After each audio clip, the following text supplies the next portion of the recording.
Hey, what's going on, everyone? Welcome to another episode of About Abroad, where it's my job to introduce you to people who have built amazing lives for themselves in various foreign corners of the globe. We're talking with expats and thought leaders about moving abroad, remote work, visas, and all the fun and practical knowledge that you need to know to follow in their footsteps. If you've ever dreamed of making a life for yourself overseas, maybe working remotely or embracing long-term travel, retiring or studying abroad, or even just taking a peek inside life beyond your borders, you've landed in the right place.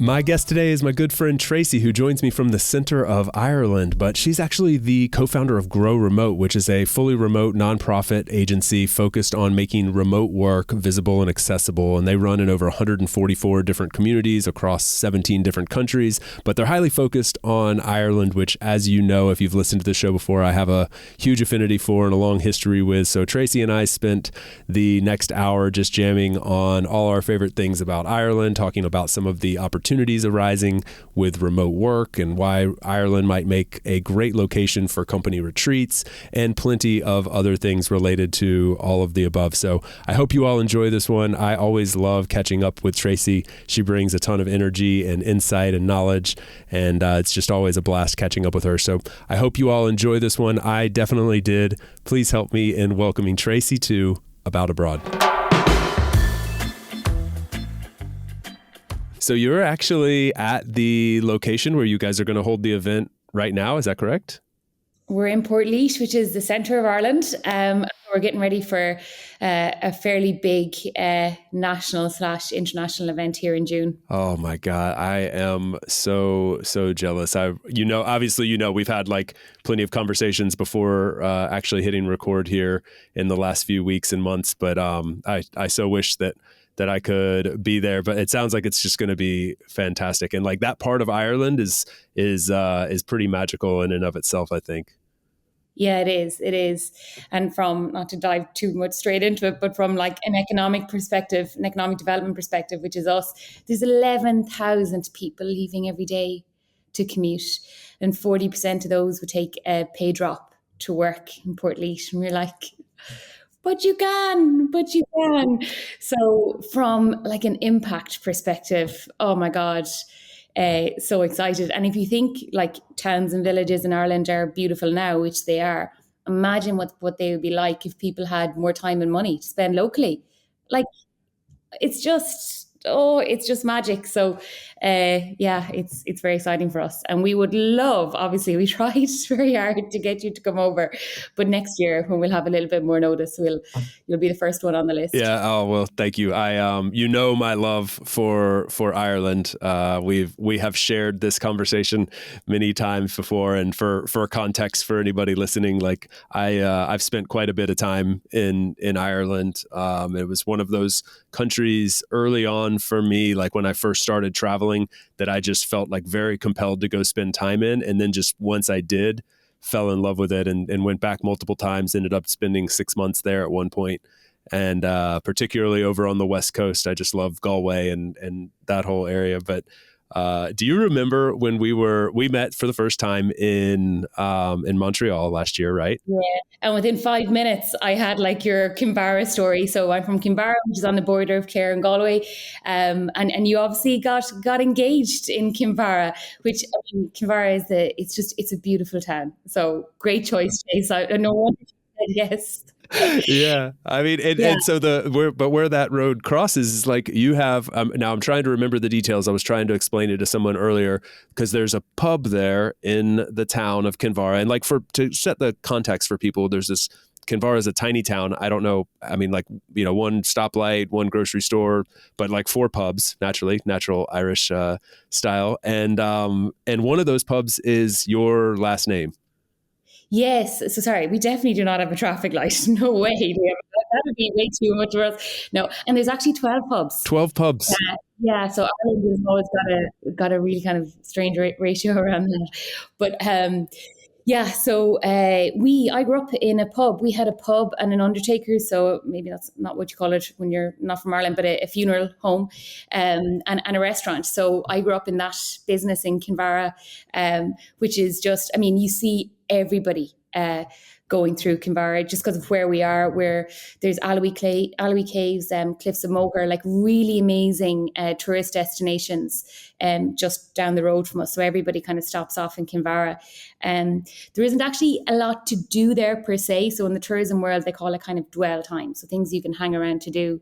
But one of the things that I found that I loved about Kinvara was when we had the pub, there was on TripAdvisor, there's like tourist attraction section. And the number one tourist attraction was a man called Michael Staunton, who used to have a fruit and veg stall outside our pub. And he was just a character. So when Americans or people from abroad would come in, he would just get them up at the bar stool and tell them stories. And all of a sudden people were coming just to see Michael, So although we didn't have necessarily things, we always had great people, great community, and a vibrant kind of energy around it. So yeah, great town. That sounds so stereotypically Irish in a lot of ways too, like just to meet this amazing character who will sit there and tell you funny stories, keep you entertained, and like you don't need a lot, you just end up having a great time. Like people always ask me like, what is it you love? Is it like the natural beauty? I'm like, yeah, it's pretty.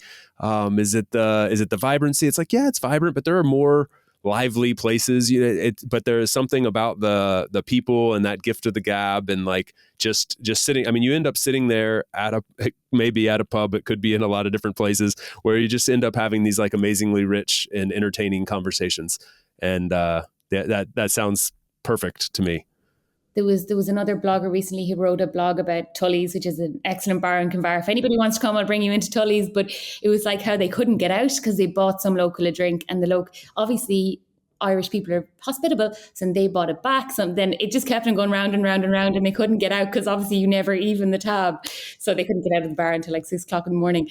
But it's not all bars, as you say. There's plenty more to do. But it rains a lot in Ireland, obviously, and in Galway, so we need to find other ways to ourselves and other people entertained. So. Yeah. Funny story about Tully's, I have to say. I watched, so the 6 months that I spent there, I was one of the years my American football team, the Carolina Panthers, were in the Super Bowl that year.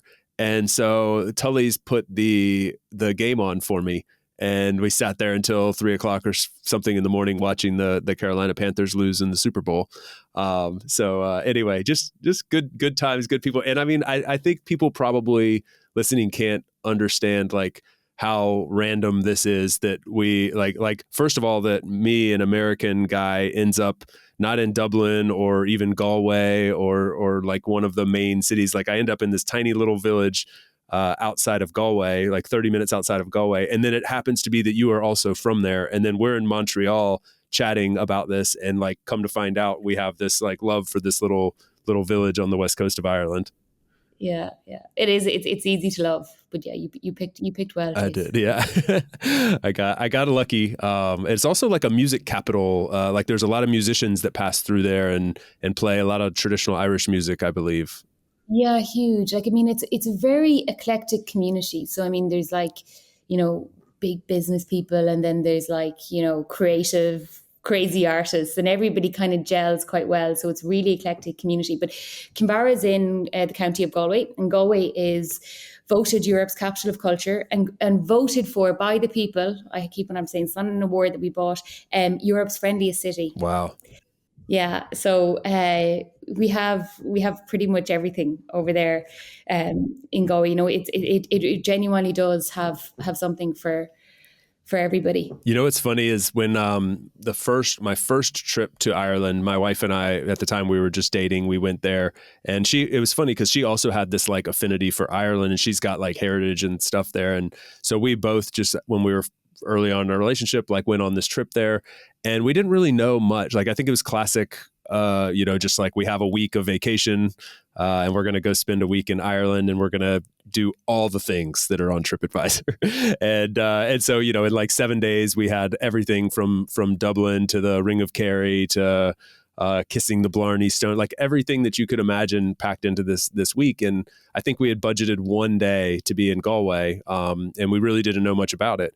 But we were like going from one place to another, and she just got this like wild hair and was like, I got this feeling that we need to go spend more time in Galway. And like, I'm saying we cancel the next 2 days and just go there and like triple our time in Galway. And I'm like, I don't know why we got all these things we want to do, but we followed her suggestion, which was a smart one, and we fell in love with that city. It is so friendly and vibrant, fun, beautiful. It is a gym, a hidden gem. Still, I think in the midst of all the great places you can go to in Europe, it still flies a little bit under the radar, but it shouldn't. It's amazing.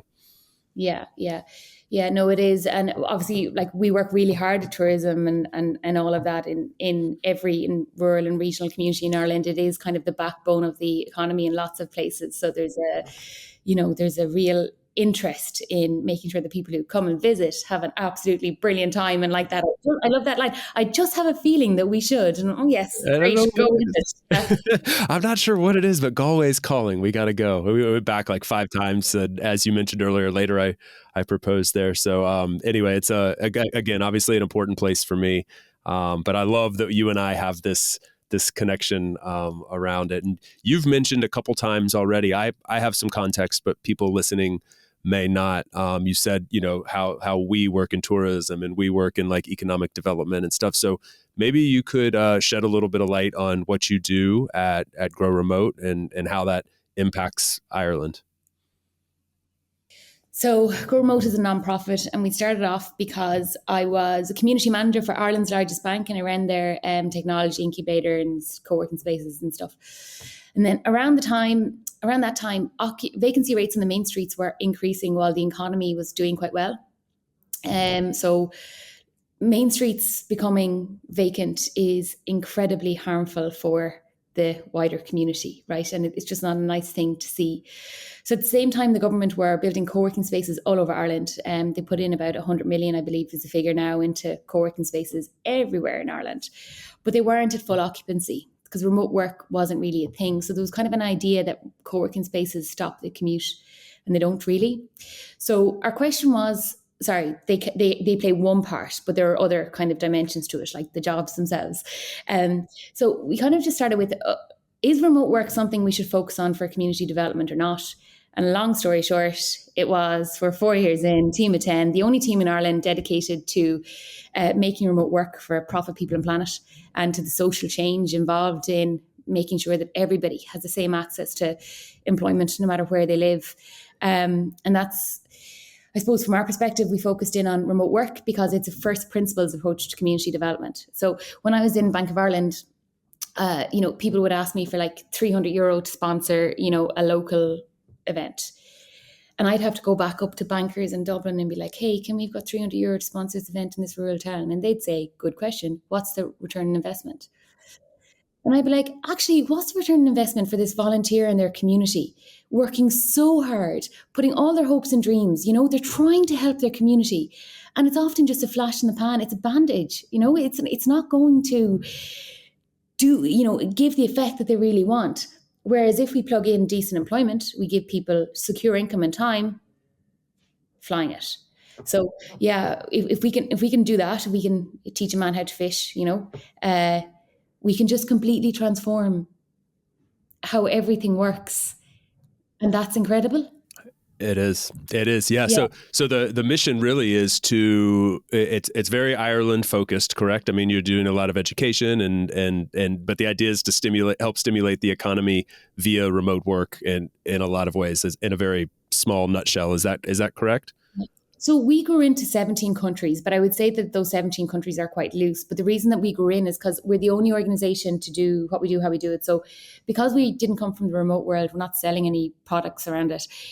We just wanted one neutral space to give you all of the information around remote work in one place. So remote how-to training, workplace let's do training.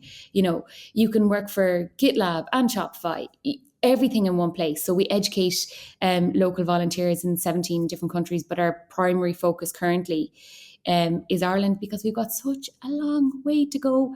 We are in a bubble of remote in this part of the world, the originals, as I would call them, you and everybody else. And to bring that into the people who can drive the economic change, who can benefit the most from the change, we've got a really long way to go to merge those two worlds.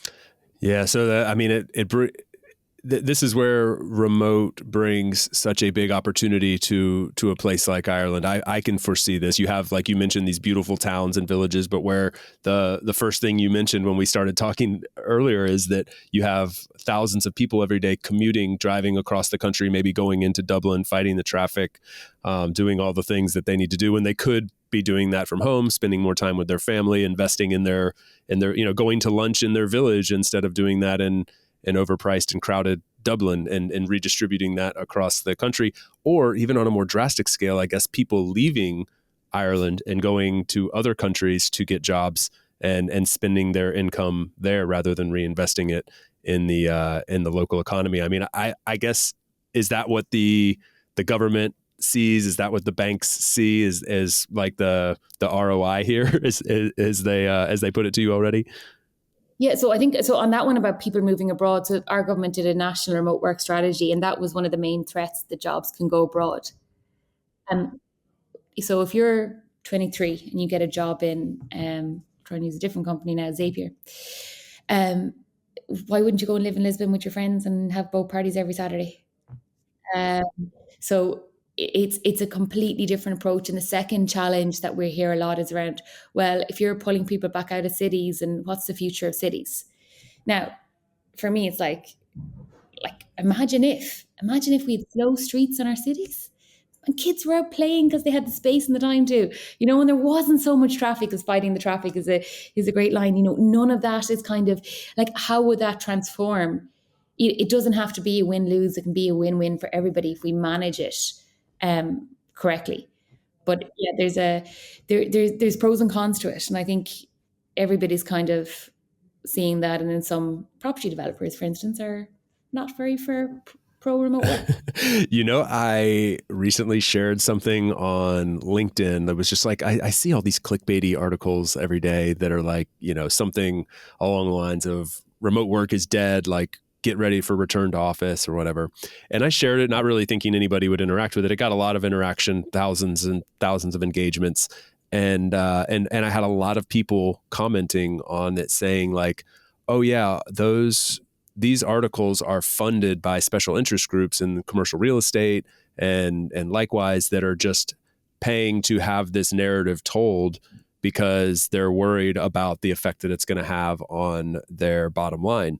And I thought like, duh. I mean, we know that this sort of thing goes on, but at the same time, it was so interesting to see in public and in much more so in my DMs, people saying like, no, the magnitude of this is massive, and that people are really fighting that change. But as you said, like when we imagine if in Dublin you had, instead of people complaining about overpriced housing and traffic and the cost of everything rising and too many tourists and whatnot, instead if you had these like clean streets and bigger green spaces and people being able to commute in and out very easily as needed, maybe 1 or 2 days a week, but then investing more in their villages. That is a win-win. Like ultimately that is a win-win for a majority of the people. It is, absolutely. I think though, one of the things that's happening is the conversation isn't really happening. Like the conversation is happening behind closed doors.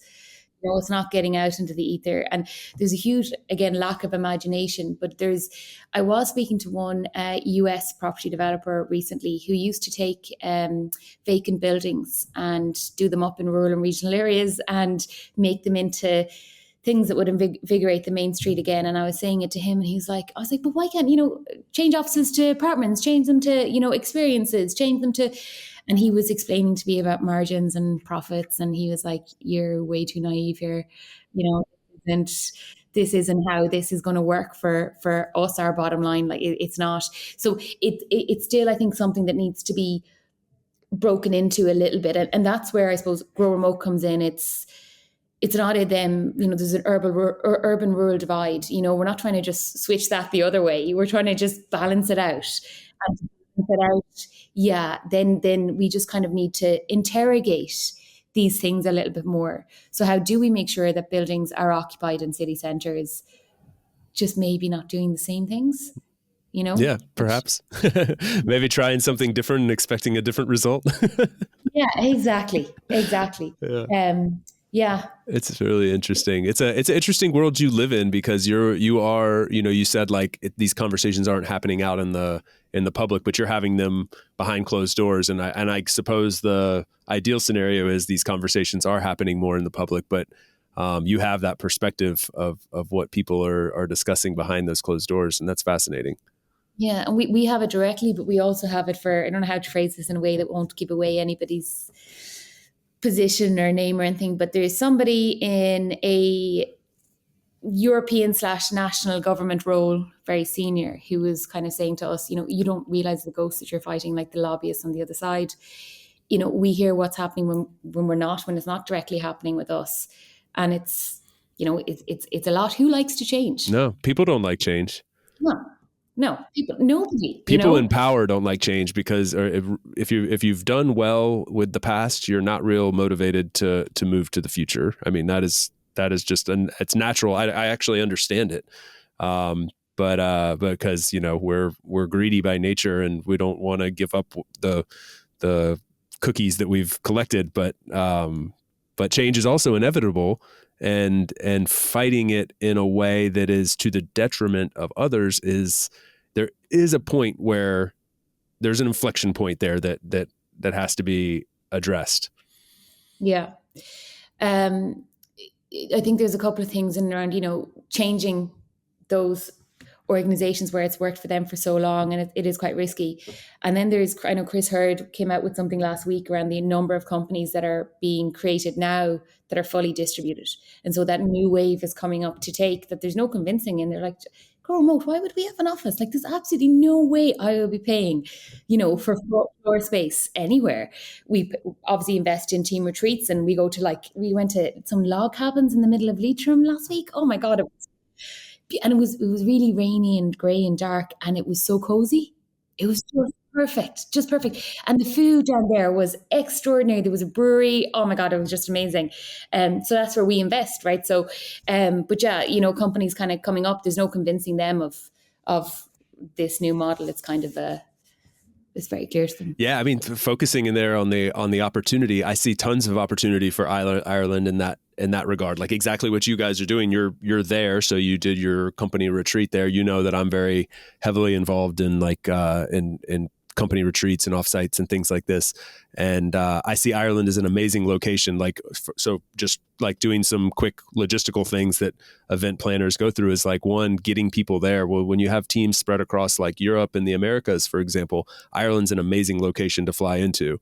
Dublin's very well connected. It's right in the middle in a lot of ways. It's a nice middle ground for a lot of people. Also, once you land there, getting to other places like the whole country, you can drive across in a few hours. So if you need to get to that cute cozy cabin out in the hills, it's not too far away. And I think also there's a desire to have these types of enterprises coming there, and so you find that it's definitely not the most expensive place you can go to. So it checks a lot of boxes before you even get to the fact that it's gorgeous and there's lots of fun and things to do. It's just logistically, it makes a lot of sense. Okay, you asked me if I wanted to pitch anything. I'm going to pitch. Yeah, pitch, please. Hit me. If you or anybody, in fact, you said, you think that there might be an appetite to bring these companies in. There's more than an appetite. There's like a huge eagerness. We'll go up to the airport and collect you and drive you down. We don't care. I don't care. I really don't. Like even county councils are all about this. So where I was speaking about there, Drum Hanway Hideaway, it's a gated estate with multiple cabins, single room occupancy, lovely outbuildings, event space, all of that. Really good value for money. Superb team who run it. And if companies would begin to run retreats in communities like Leitrim, it's really, really, really impactful, not only for the income that you would spend on, you would bring into the local community around spending food and whatever. More so if there was, engagement with the local community. Again, they could say, oh, wow, Chase, he's sound actually, I maybe could, work for them, or I'll learn a little bit more about it. That's huge. That's exposure for communities who just, you're still, the remote world is still a little bit alien. So yeah, Ireland is quite, it's something that we really haven't opened up yet at all. Like, that village in North Italy who has the remote retreat village. Yeah, the workation village. Like, Yeah. You know, Ireland needs to be at that stuff. Let's build it. Let's build it, Tracy. I'm in. And so there was a building for sale. There was a big like a convent where the nuns would be for sale, like 800,000 in Roscommon in the middle of like another kind of in a rural place. And I was like, oh, should we buy it now? Of course, we're not going to buy it, but you could definitely turn it into a retreat destination on the water, everything. It'd be perfect. Oh, you've got me sold. We might need to cut this out. I don't want other people to steal our idea. Yeah. I I can get people castles. I can get whatever boats. You can whatever you want. But yeah, this is what we're transitioning to, though. I mean, in all seriousness, like so there's this progression that's happening. Like at Doist, for example, we've been remote first, like completely distributed since our inception in 2007, and then like we didn't even start doing retreats until 2015. So that was a long time to exist as a company before we actually met in person. And then since then, like that's a pretty good ways back now. We've just recently really started to invest in like doing like seeing retreats not just as like a nice thing to do, but like actually this is a core part of our company culture. This is a core part of how we get things done. We need to do this at a really, really high level. It's why I am paid what I am to be able to focus so much on this, because our CEO sees it as like this is the next step as distributed work becomes the new normal. And so anyway, I get to spend a lot of my time focusing on our offsites and retreats and stuff, and I love that. And what I'm seeing people migrate towards is like we used to go to when you first start doing retreats, the easy thing is like, let's go to a big city. It's easy to meet up. They have all the amenities we need. We can book the big hotel in the middle of town and walk to restaurants, and they've got a conference center, and boom, done.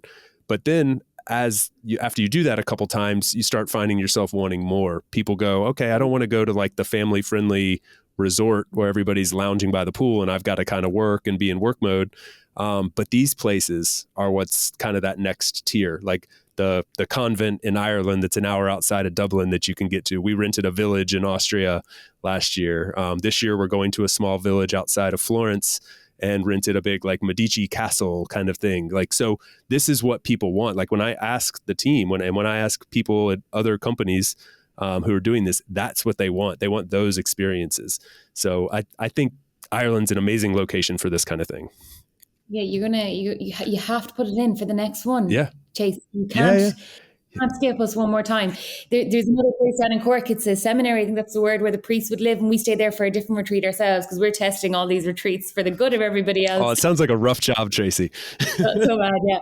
But it was just incredible. Like the whole feeling of the space and everything. Like it was really powerful, and like that, it was something different. And there's something about not from an economic development perspective, towns in towns, any rural and regional town who relies on tourism during the winter months, their population will decrease massively.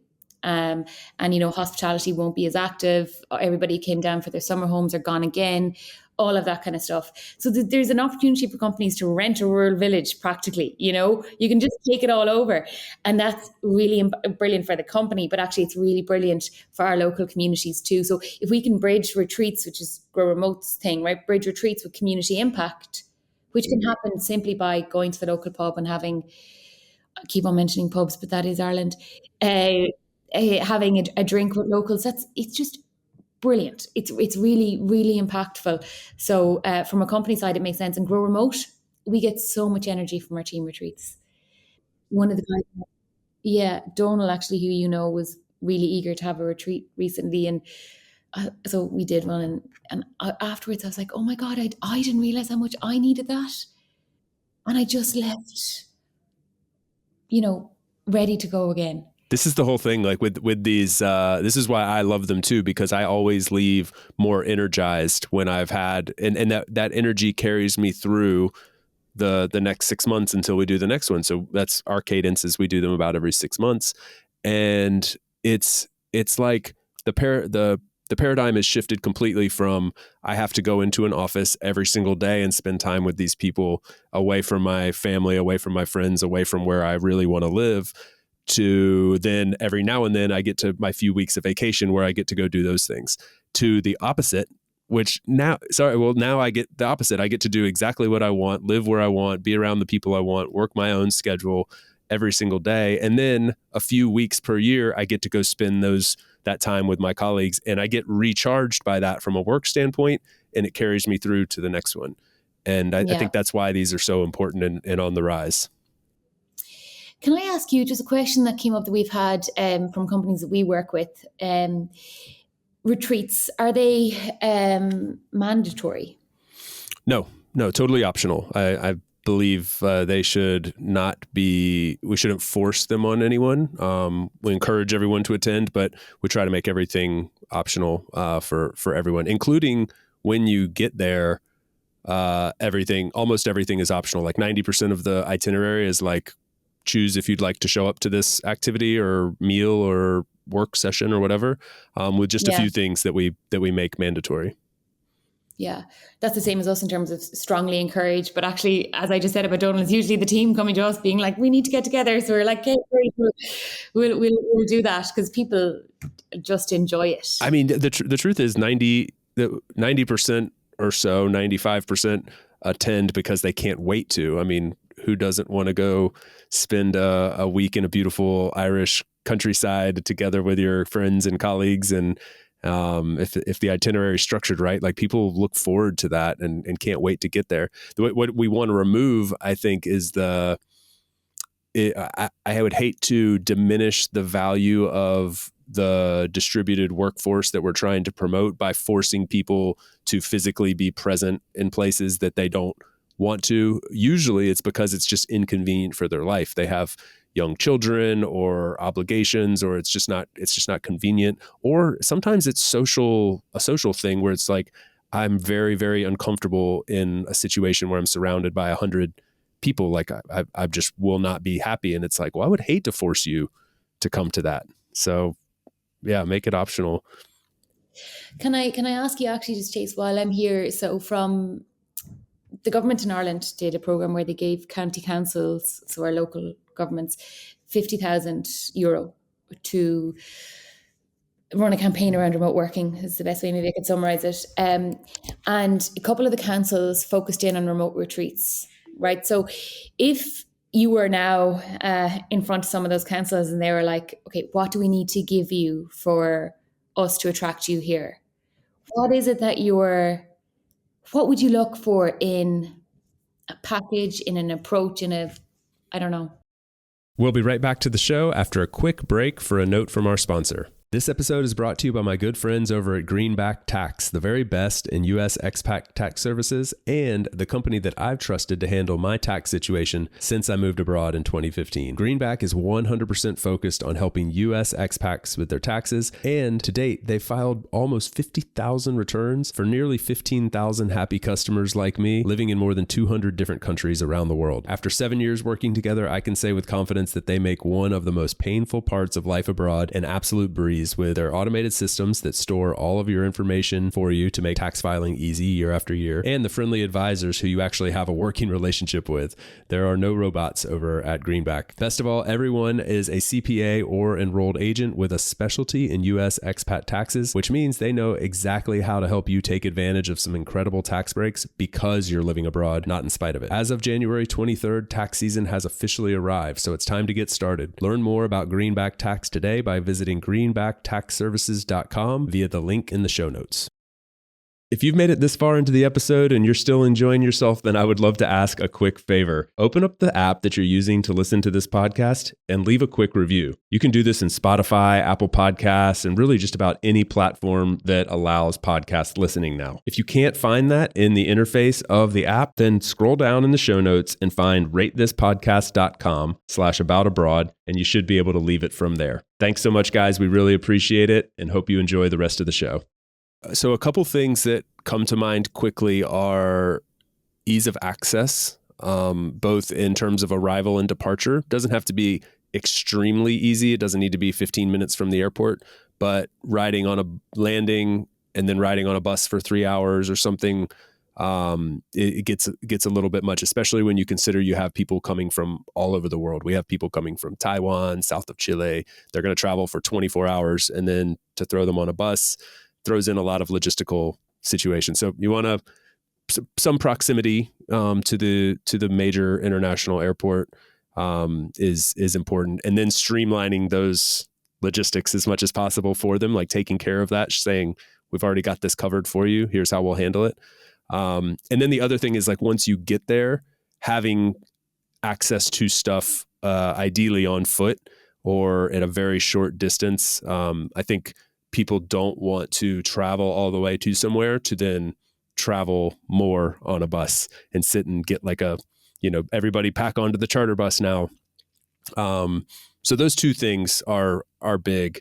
And then I think like obviously you're talking like accommodations. I think more people after COVID are really interested in private bedrooms. So like shared rooms used to be much more acceptable, and have found there's a big push for private rooms. Also, as distributed work's become more normalized and more people are doing retreats, there's more like it's not so much like a perk and an extra, I'll just take whatever I can get. The first retreat I went on, we like packed like 3 in a room, and it was like, whatever we got to do to make this work, we'll do it. And I think now it's become commoditized a little bit. So we're like, actually, I'm going to be there for a week. I'm going to spend a lot of time with you guys. I kind of want my place to go recharge my battery. So options in terms of like meals and stuff. We mentioned the workation village down in northern Italy, which is awesome. Like I was very close to doing a retreat there. But the one thing that I found was a little bit challenging was they only have one restaurant, which they'll cook different meals for you every night. But there is something nice about like, if you're going to eat 3 meals a day in the same restaurant 5 days in a row, that could be a little bit problematic or maybe just rub some of the luster off a little bit. Yeah.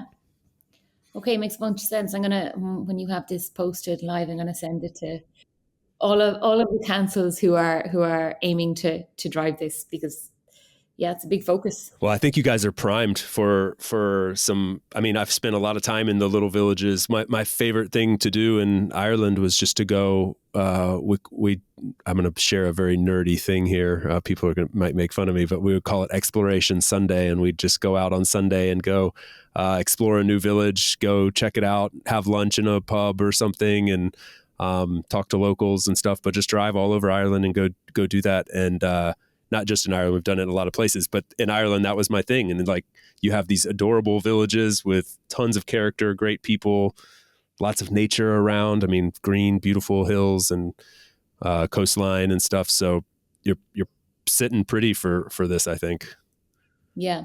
In some locations that restaurants thing without travel might be a little bit of a challenge, but I'm still think I'm going to take your criteria. Something you can do is I think this is actually a huge perk, is like dividing bigger groups up into smaller groups and kind of making that part of the focus. So like if you're in Kinvara, for example, where you have a handful of pubs and restaurants and stuff, you can suggest some sort of like rotation. It's good to, it's not super fun to be in a group of, let's just use 100 people. Like you can only talk with 5 or 10 people. So breaking the group up into smaller groups is something you should strive to do anyway. And if you facilitate that, then that can make it, that can be attractive actually.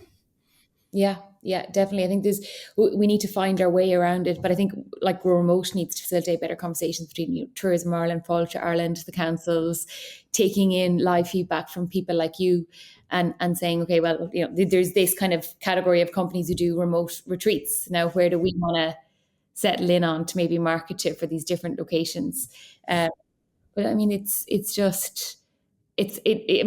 great for our company, but it's great for communities. Mm-hmm. Agreed.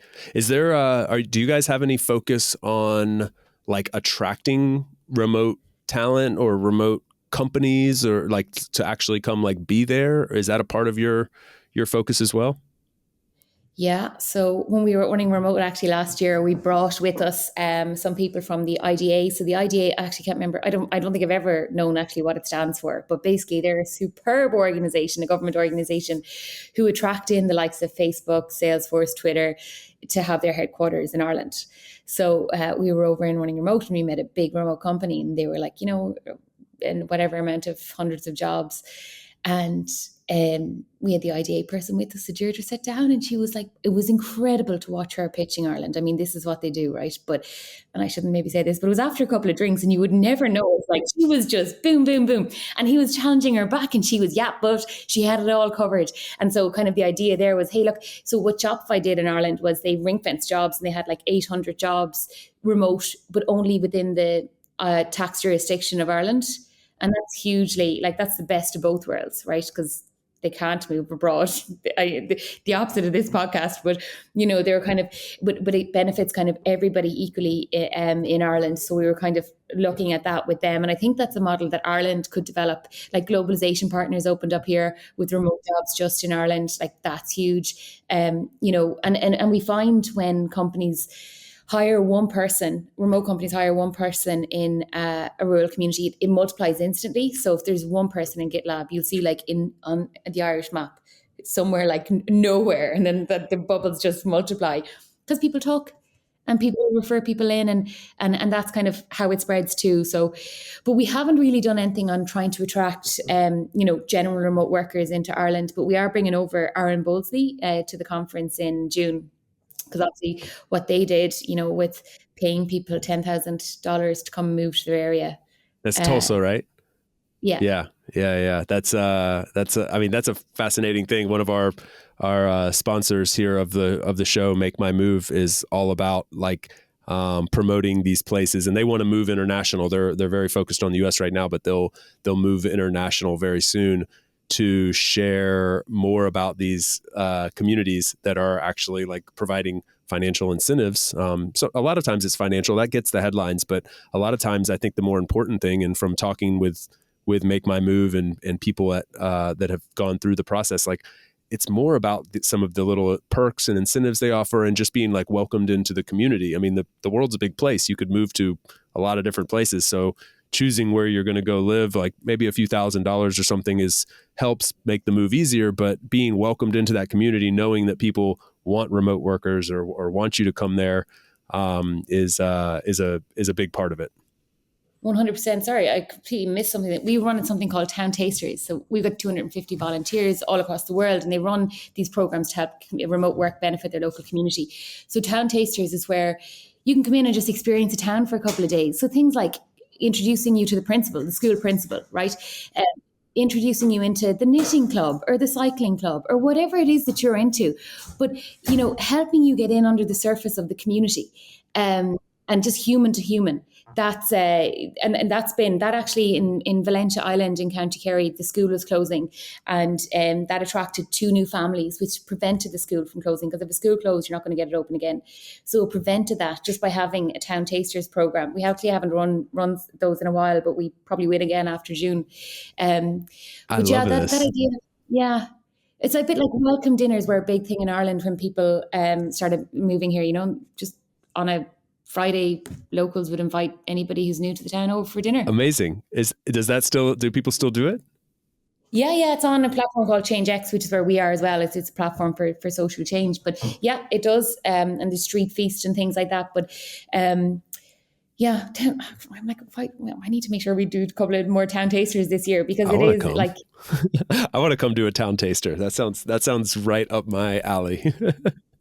Yeah. Well, I suppose it's like, when you look at why people move, like, is there space in the local creche? Is there space in the school? Is the school good? I mean, just people have kids. But we asked people like why they moved. We did a kind of your ideal remote work town thing, and somebody said they needed a good choir, because that was their thing. They work during the day, they go to the choir. So having a choir in a town could be like the biggest, pull for a particular kind of person. Yeah. And you want to have a resource to go to ask, like, where can I find the best choir? Like, where's the place with a spot on the choir? Or like, I really like to get into, being on the board of a nonprofit, like in X field. Is there a place where I could, do that? I mean, having the answers to those questions make all the difference in the world. We set up a thing. So I tried to convince Nomad List. I tweeted them a lot since 2018.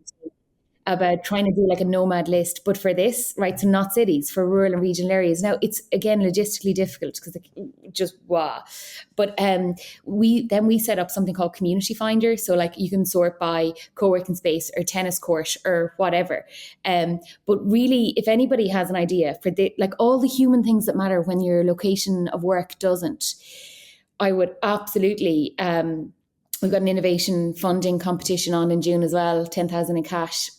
Anybody who has a solution for this, I'll be all over it. There's actually an Irish guy who built something called Gapologist, and Gapologist is where you can search where to live in Ireland by like I think it was dark skies, by proximity to public transport, by multi-denominational schools, because a lot of schools in Ireland are Catholic. Again, all the things that matter to him, and that's like that. That's I think is where the future of how people are going to move, and it's incredibly exciting. The job was the thing that used to bring people to a place. Like it was just like you moved because you got a job there, and everything else was sort of ancillary. Like you'll figure it out when you get there. And now, for better or worse, I think for better, but you have all these options, and you start mentally filtering through them and what's going to be best for me and my family and my situation. And I think having those options, that's what, when we talk about the future of work, like the work is not really the word that I think a lot of us really care about. It's more about flexibility and options and having accessibility to make the best choice for yourself. And this is the core of it, and this is how it manifests itself in reality. Yeah. And actually, I think because we work on two sides of it, like that's it for us as well, right? We use remote work as a tool for community development. But that's actually, I think, where companies have a challenge. A huge company, very senior person said to us, remote work is more of this entitlement that we're getting. And because maybe some of the push is about lifestyle and let me live where I want and blah, blah, blah. They're like, what about our profits? What about our margins? And but it definitely is for us too. But when we're talking to companies, we're like profits, margins, retention, acquisition, money. You got to sell it. Yeah. You got to, I mean, and you can have, again, you said this earlier really well, like it can be a win-win for all. It doesn't have to be this like one entity wins, one entity loses. But finding that balance is the key part. I was going to ask you I'm always skeptical to say one last question because who knows where it could go after that. But I am curious, do you know, like I actually don't know much about the process to come stay in Ireland beyond just what I've done. I did 2 tourist visas, came in for a tourist visa, was able to leave and come back for another one. Do you know much about, like, is Ireland hoping to attract more digital nomads, remote workers, let people stay for longer than just the 90 days? Have you heard anything about that? So, no, I do not know an awful lot about that at all. 2 things. One is that one of our communities, Armour Island off the coast of Donegal, did a relocation campaign. So the population is about 400. They had 4,000 people apply to move there. And I know that we tried to sort some visas and it was incredibly difficult. I also know that one member of our team was working in Portugal, and trying to get her over to Ireland was like, oh my God, so challenging. She didn't know until the day before whether she could come over. And is there a will to pursue? Is there any talk of kind of nomad visas? I haven't heard it. Ireland has quite a significant housing crisis at the moment, and everybody's getting out about shortages, right? So I'm not sure that they're, that there's an eagerness for that particular side of things yet. I haven't heard of it. Yeah, it seems more like an opportunity for like rural repopulation than necessarily attracting nomads who are probably going to go to the cities a lot of times where you don't necessarily need more bodies. So it seems, yeah. Our unemployment rate, is quite low, but our underemployment rate is quite high. So, like from Grow Remote's perspective around social impact, it's how do you get people out of, careers that they're in because that's what they thought that they could always only ever get because of where they live, and how do you swap that over? So, I haven't seen a big focus on that's a very interesting point, because one of my favorite things that flies under the radar about the whole remote work conversation is the the way that it can change your expectations. Like we're all we grow up with like a ceiling, like this glass ceiling above us that that's what you could reach. Like if things went really well, I could be a bartender, or like if things went really well, like I could, be a teacher at the school or whatever it might be. You have this like kind of subjective idea in your mind of what that looks like, unless maybe you go somewhere else. And one of the things that I love about this whole movement is that it's changing that dynamic completely. Like obviously you don't have to move somewhere to have a successful career if that's if you really choose, but it's also like showing people, like it's changing people's expectations by interactions with people on different sides of different borders. And, you see digital nomads going to places where previously like the highest job you might have wished to be able to get was like, selling popcorn at a vending machine or like a vendor or something like that. And they're seeing people come with their laptops and what are you doing? And having these conversations with locals. And so community impact projects that help spread that are literally changing people's lives. And I think that's really cool and doesn't really get talked about that much. And total perspective on things. I posted, so we take the jobs that are available on the market and we post them in. So we work remotely, or all the jobs, but all the jobs. So I was promoting a job in Automatic into local Facebook groups. And this one was Inishbofin. And the first comment was, if it sounds too good to be true, it is. And I went back and I was like, do you know that this company is just going to pay you to work? How is that too good to be true? Like you're going to get a salary for working. It's a scam, Tracy. It's remote work. This remote work thing is a scam. What read is is this working that you think that's too good for tapping on Inishbofin? So, I mean, it's so to try and push past years and years of it. When we did our first funding application, my mum used to mind kids and there was twins and I brought them in to do a pitch video, as you do. And I was like, can you tell me where you can work in Kinvaro when you grow up? And they said Spar and Landis, which are the two supermarkets, and maybe the hotel. And I was like, these kids don't know that these other companies exist because nobody gets paid to tell them. Isn't it time that we solve it? And it's still there. Yeah. This is real. This is so real. I've told this story before on the podcast, so I kind of hate to repeat it, but it's so relevant. Like my wife went and did a community service project in one of the Caribbean islands, working at a school there, and all the kids, like their dream job is to be a taxi driver. And it was like, that was like what they thought the best possible thing that they could be was being a taxi driver. And it was so interesting to be able to portray, like, look at all these other opportunities out there. Like if you want to be a taxi driver, that's awesome. I'm not, not naysaying that, but just to know that there are other options should you want to do something else with your life. And it was just mind blowing to be like, oh, wow. Yeah, there is more. And there were some kids that were like really impacted by this. And so, yeah, I find this like fascinating. Yeah. And there's two barriers. I realized in one particular community we were working in, we brought over like the head of community in Andela, and a couple of people onto this island to like just meet and have conversations and make this more normal and expose people to this way of working. Because again, awareness is the biggest issue. Who's going to promote Shopify's jobs, Automatic's jobs on Inishbofin? Nobody, because nobody's going to get paid to. So we go in and we do it.